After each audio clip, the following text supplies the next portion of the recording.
Hello, this is Viridiana Choi from the Hudson River Museum. I am the Youth and Family Program Manager.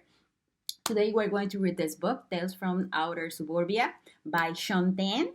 And in the English version, it's going to be read by Bridget McCormick. Thank you for being here. I'm going to read it in Spanish, and you can check the video in the other links. Thank you very much.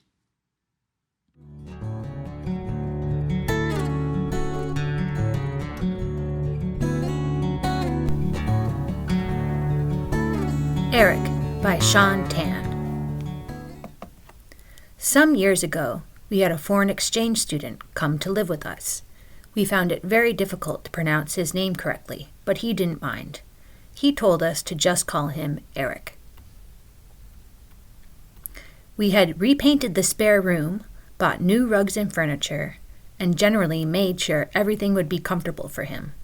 So I can't say why it was that Eric chose to sleep and study most of the time in our kitchen pantry. "It must be a cultural thing," said Mom, "as long as he is happy."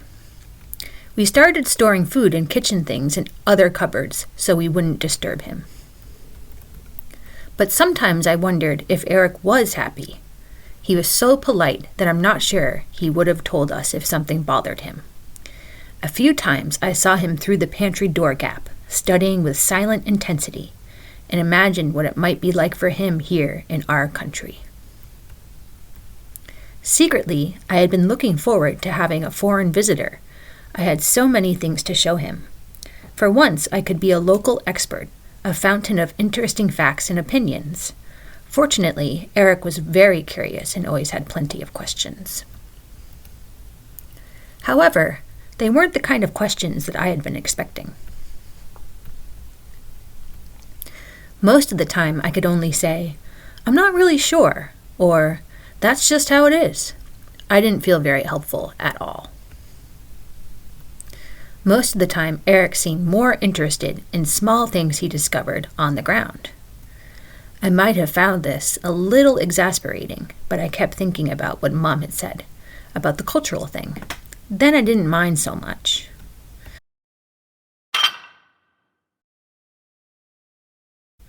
Nevertheless, none of us could help but be bewildered by the way Eric left our home.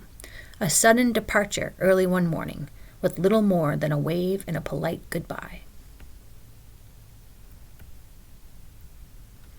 It actually took us a while to realize he wasn't coming back. There was much speculation over dinner later that evening. Did Eric seem upset? Did he enjoy his stay?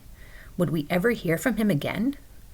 An uncomfortable feeling hung in the air, like something unfinished, unresolved. It bothered us for hours, or at least until one of us discovered what was in the pantry. Go and see for yourself. It's still there after all these years, thriving in the darkness. It's the first thing we show any new visitors to our house. "Look what our foreign exchange student left for us," we tell him. "It must be a cultural thing," says Mom.